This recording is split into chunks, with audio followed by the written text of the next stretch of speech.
Ladies and gentlemen, greetings. I'm Alex from Zelrix. If you've been following me on Instagram and for the past few weeks on this channel, you know that I really enjoy the world of visual art. But if you don't do either one of those things, let's fix that problem right away and go subscribe to this channel and follow me on Instagram, link in the description. I have a college degree in visual art if you didn't know that. So I decided to design a few class and art tutorial to help you understand art and grow as an artist if this is your goal. That doesn't mean that I'm an expert. Far from it. Even if I was an expert, I wouldn't have all the answers. Let me just throw you with the first tip any artist should follow. There is always room to improvement. Practice at something, the better you will get. Especially true with drawing, painting, sculpting, and everything that touches visual art. That said, each artist have techniques and field in which they have a little bit more affinity than in others. Today, as a test for this project, I decided to start with my personal specialty when it comes to drawing, the color palette. I'll show you how to understand colors, what they mean, how to play with the different level, and most importantly, how to apply all these notions to create truly original paintings. And if you want me to explore another subject in world of art in this more chill vibe video style that is probably gonna be very long, just tell me that in the comment section, request some subject, and who knows, maybe I'll do them. On that note, let's move to the canvas. Alright, ladies and gentlemen, let me start with the basics. The colors themselves. In colors, we first have the primary colors, and contrarily to the popular belief, there are not 3, but 6. 6 colors are divided in 2 synthesis. Additive synthesis. This synthesis is composed of the primary color of red, blue, and green. We perceive them through the light they emit, and when merged together perfectly, they make white. Next up, we have the subtractive synthesis. The colors here are named cyan, that's a Y, yellow, and magenta. We perceive them through painting and they are mainly used for printing. When merged together, they make black. So if there's something to remember here is that depending on which synthesis you're dealing with, you will prefer to use different terms when we talk about primarily colors. Now that you understand the basics, it's time to explain and understand what each color means individually. I'm not gonna take too much time on that because there is already a pretty complete video on YouTube that I will be linking in the description. So each color has an objective meaning. First of all, we have red, which is danger or passion. Red is a color that is very noticeable by the human eye, which is why most of the danger sign, exit sign, or stop signs are red. It's a color that is meant to make your brain react. We have orange, which is often depicted as the color of energy. Just think about battery pack, they all have orange on them. We have yellow, which is activity, happiness. I tend to say that just like orange over there, it can also be used to represent energy, as in visual art, most of the representation of the sun are yellow, or at least a shade of these 3 colors. Next up, we have green, which is there to represent health and nature. Video game or first aid kit, they all have a green cross on them. That's because, same thing for road sign that says what you should do, it's because once again, green makes the human brain react. After that, we've got all the shades of blue, which means calm, intelligence, That's not how you write it. And wisdom. Please note that blue is a very relaxing color. I have one word for you. Facebook. What color is Facebook? Blue and white. Purple, which is a color a bit special. It often represents ambition, but also wealth, the art of living a good life. This seems to come from the fact that back in the day, producing purple paint was very difficult because of the quality of the pigment. And now for our neutral colors. First of all, we have black, which is power, death, and end. And then I'm gonna write it in gray for obvious reasons, but we have white, which represents purity and peace. Applying all these notions, I suggest that we take a look at some pop culture characters and try to understand why their creator chose these colors to represent them. First of all, here we have Darth Vader, arguably one of the greatest villains to ever hit the screen.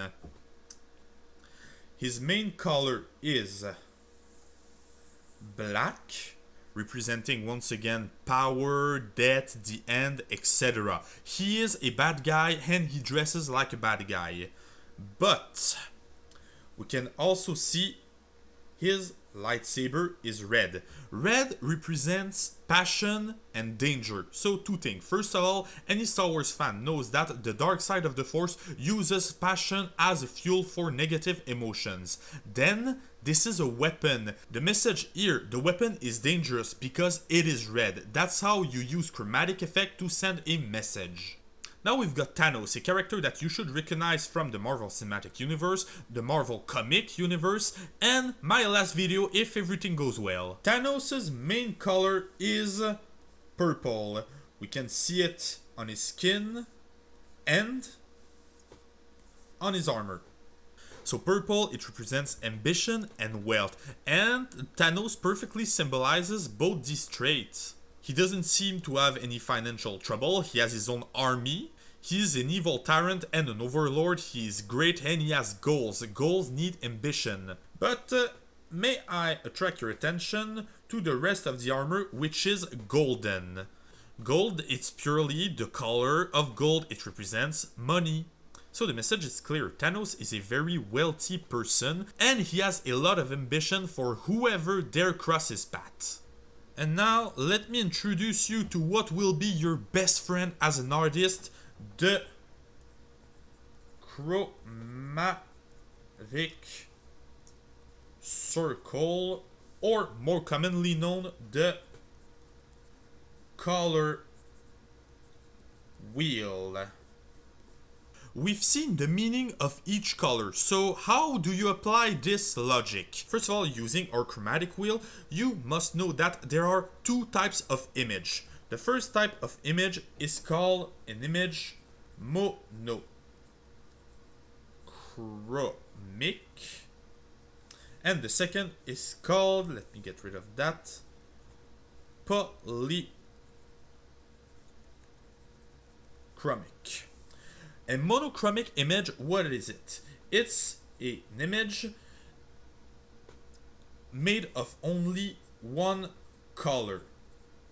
And polychromic, it's an image made of two or more colors. Once you've chosen what kind of painting you want to do, the chromatic wheel will help you with what we call the color group. So a few examples. For a monochromic image, let's take red, as once again, red is a very reactive color. Let's say I want to draw, I don't know, a leaf. So, start like that.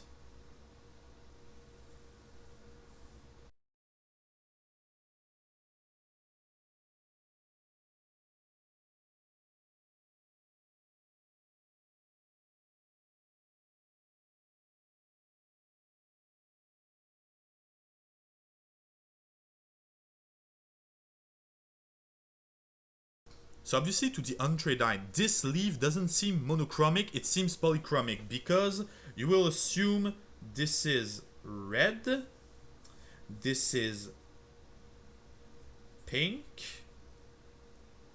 and this is brown.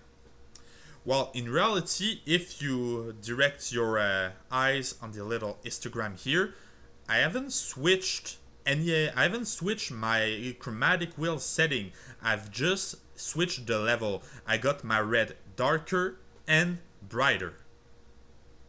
So this is technically a monochromatic drawing.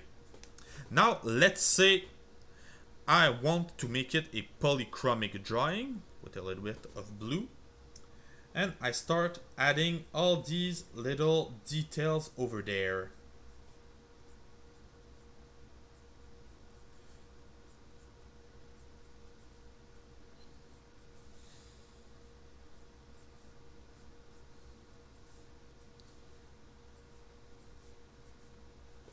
This is now a polychromic piece, as now I have red and blue on my painting.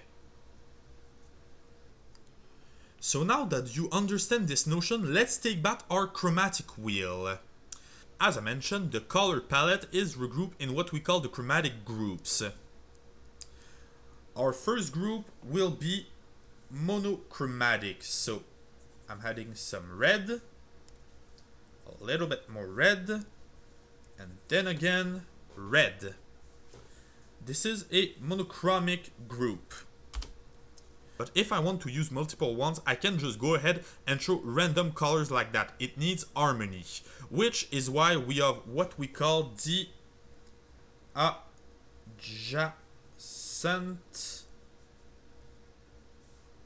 color group.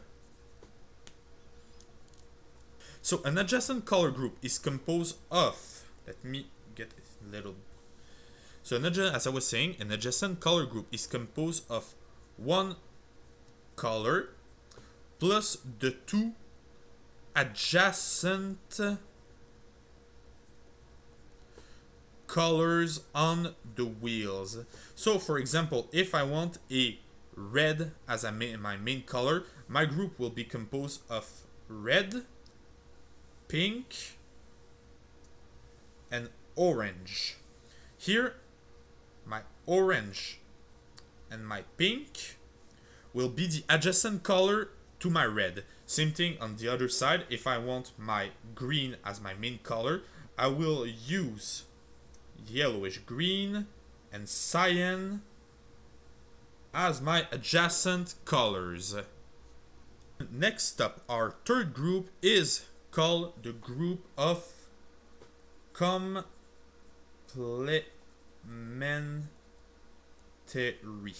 We say colors are complementary when they are opposite on the chromatic wheel. Let's take, surprise, surprise, red and green for example. They are opposite on the color wheel, so when we put them together, they put each other on a spotlight. It's a great way to attract the attention of your audience into one specific part of your drawing. Let's take an example. Let's get rid of that.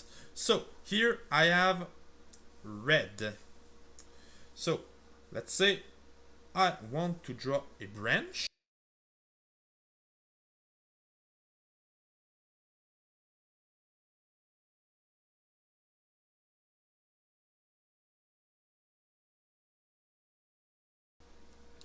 So far I have 3 shades of red, so my painting is monochromatic. But what if I decide to add a little birdie bird on this painting? So let me draw that real quick.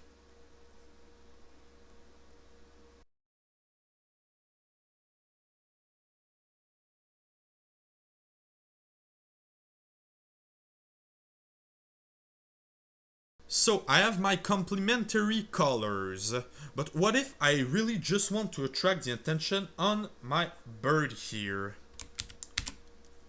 Well, what if I was just to add a really dark red to my background, just like that.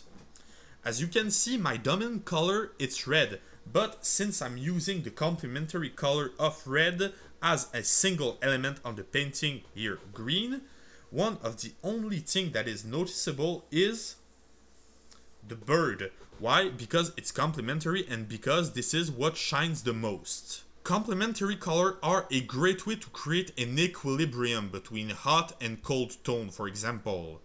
Think of your favorite movie posters, you will often see the use of blue and orange. Orange representing energy as we saw and blue calm. It creates an equilibrium and is very pleasing to the eyes. That said, I've always found that complementary colors are a bit too rough of a transition. That's why we have our group for the complementary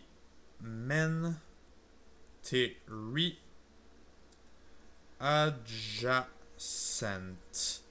So what is a complementary adjacent group? It's simply a color and the adjacent color of its complementary color. Here, yellow, green, and cyan for red. A very great way to attract the attention into a specific element once again, but you have a larger color palette. Let's draw an example.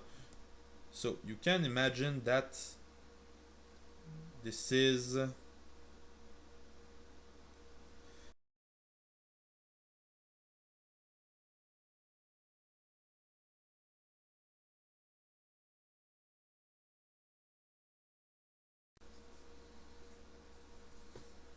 so once again we start with our head, which is monochromic. So let's say I really want it to shine. So let me make it bigger. What are the complementary adjacent color of red? They are, first of all, cyan. That's it. Make that a bit bigger. So we're adding a bit of cyan element around.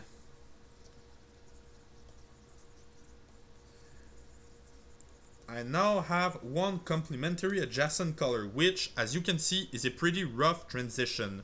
So I'm gonna go with a yellowish green, a bit desaturated to add a little bit of diversity.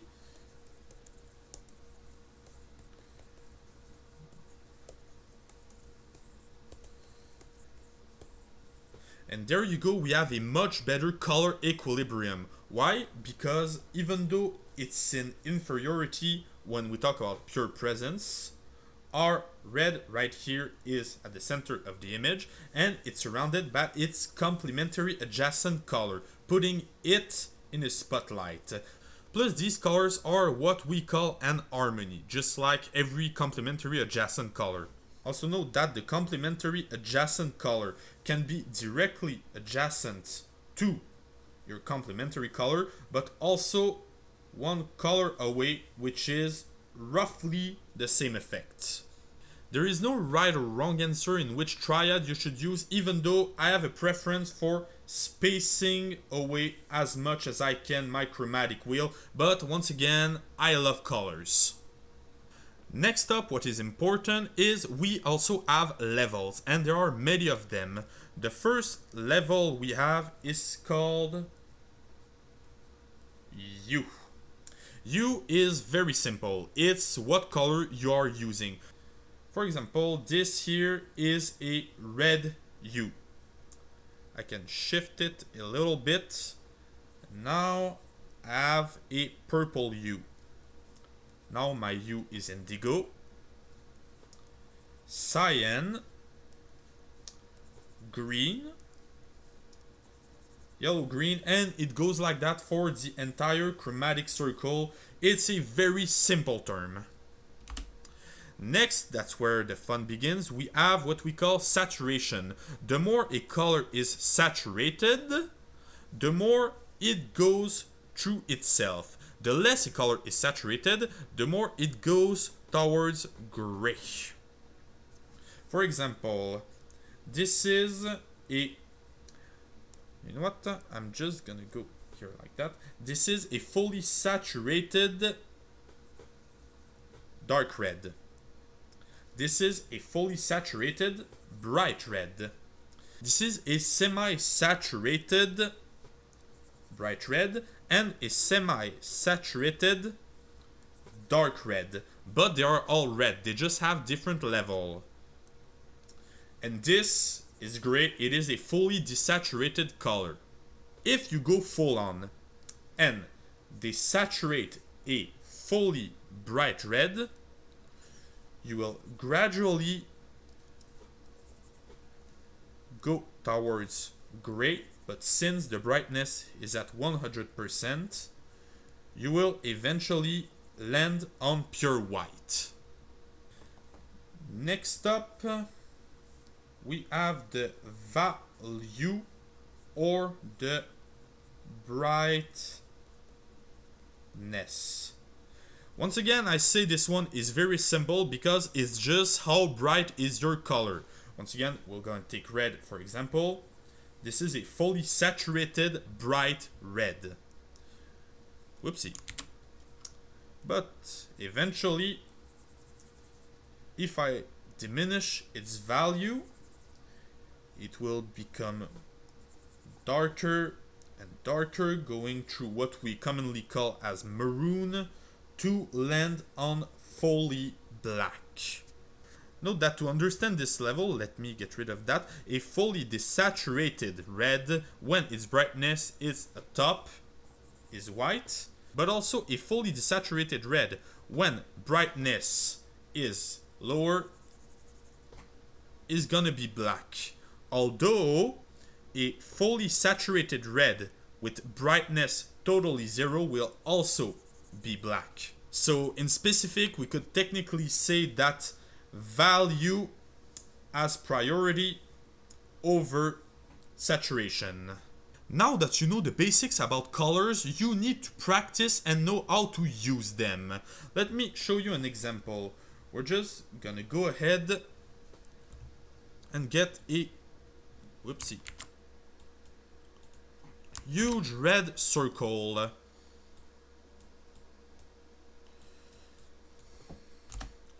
So, this circle is red, fully bright, and fully saturated. But, if I decide to lower the brightness a little, I take a much softer brush. That's a big... There you go. And I decide to clean the edges with the soft value down brush. We can now see that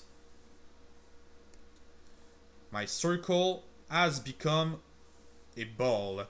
Why? Because the brighter an object is painted, the closer to your eyes it seems to be. This is what we call atmospherical perspective. I'm not gonna talk too much about it because trust me, I have enough things to say about perspective to make a video on its own. But we can keep making example. Let's say I want to draw a landscape, and like every landscape, I need a ground. So I'm gonna take a ground color, let's say a mildly bright orange. I'm gonna use another brush. Yeah, that seems good. So let me hide that real quick. So this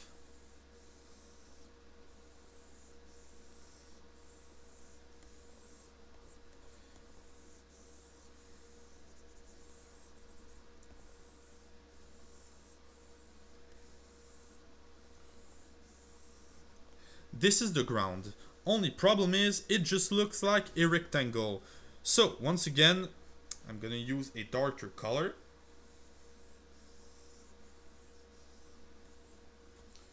To paint what is further away and a lighter color to paint what is closer.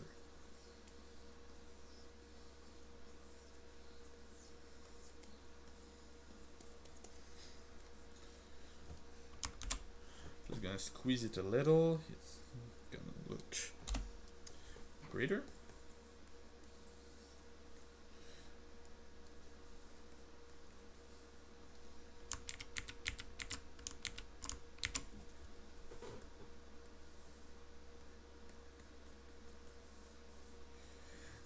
And you see that just like that, just with applying colors, I can start quote unquote sculpting these little shapes here and there.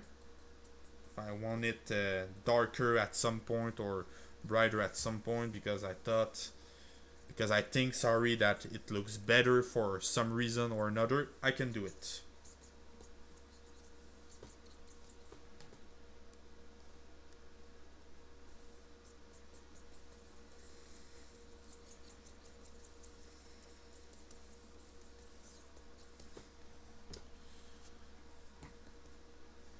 So now that we have our ground, to sell the landscape effect, I want the sky. So, nope, better. But the thing is, a clear blue sky like that, it's a bit boring. So how can I use color to change that?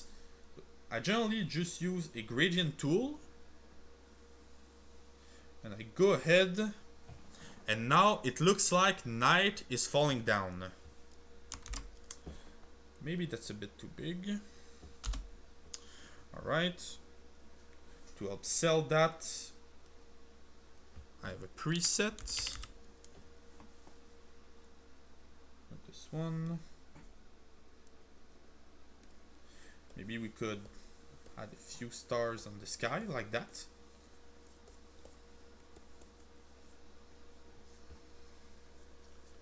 So now, as you can see, I decided to draw a peaceful landscape. So what do the color have to do with that? Well, first of all, you'll notice that my sky takes a good chunk of the frame. The sky is blue. The blue is color of calm, wisdom, etc. It's a calming color, helping sell the peace aesthetic. We said that black was color of death, but also a color of the end.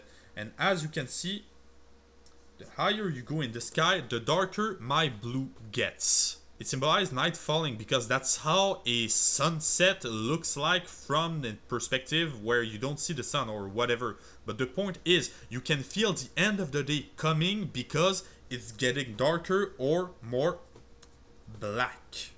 That said, now that we have laid down some ground rules, I'm gonna give you a tip. A tip that I think any artist should experiment at least once in their life. This is the triangle of art, divided in 3 sections. When you are a beginner artist, you are there. And when you are a professional artist, you end up there at the top. So, why are the rules important in art? According to my triangle, it's because a true artist will learn the rules. This will allow them to experiment for later on mastering the rules. And once you have mastered the rules, you can start playing with them, cheating with them to break the rule. This is what will separate an amateur artist that has no real idea of what they're doing from a great artist with a proper way of doing things. And this is a way, art style, your personal project, and the development of your art. To illustrate what I'm saying, what I propose to you is we're gonna do some work analysis of my own pieces. So first of all, one of my favorite painting called The Other Side. So what's special about this painting is that you can notice that blue is my main color, so it's supposed to be a relaxing painting, even though it is very charged in information. Why? Because blue dominates. But also the use of blue and teal reinforce your attraction toward this specific planet as it is drawn mainly in red. Then if I zoom in, I say that black is a color of the end, and the main background, it has a dark basis, a black basis I mean. It is space, but it has a lot of stars. Stars are white, symbolizing life, purity, plus they're made of light, so we instantly associate them with light. This is a painting that is full of movement, even though it is very dark in color. Prove that we can use a color and twist the meaning to reinforce the meaning of another one. Speaking of black, just look at my character here. They are completely black except for this little hue of cyan. What this does is it separates the character from a simple flat shape to a truly three-dimensional entity. Finally, when I was painting it, I remember thinking, this is nice, but this is a bit too calm and I need a bit of energy. So I added a very desaturated orange. Why desaturated? Well, first of all, as we saw, orange is the color of energy. But also, the more it is desaturated, the further away it draws from black and it goes towards white. And retroactively speaking, it adds a bit of color to the already very numerous star that we see because it is a close color, but it is more saturated in orange. So it boosts up the energy of the painting and it attenuates all what is said by the star. This is masterpiece or anything, but whenever someone asks me to show them my work, this is one of my go-to pieces. Why? Because it is the proof that you can tell a wonderful story with colors and be very clear and explicit about it. So there you go, guys. I doubt this is gonna be my most popular video of all time because I don't know why, I have the feeling it's gonna be long. I have no idea how long this video is gonna be, seriously. I know I'm gonna edit the awkward part where I'm just gonna do some etc. But the fact is that it is fully unscripted, is meant to communicate some sort of information. I hope you liked it, and if so, tell me in the comment section, should I do more of these little art class where I explain a subject in visual art, or is it better to leave it as a one-time thing? Because I think about a class in perspective, in building landscape, in objects, in importance, in information, even I could seriously do a second episode on color, that's how vast the subject is. If you're interested, be sure to mention it in the comment section, and while you're there, why not subscribe and activate the bell to be notified whenever a new video comes up. Follow me on Instagram to support my artwork and like all my fan art. I do Ben 10 fan arts, DC, Marvel, all that is in the description, and I put so much work into it, it is so rewarding to see it grow. Then you can share this video with all your art loving friends, and as always, thanks for watching.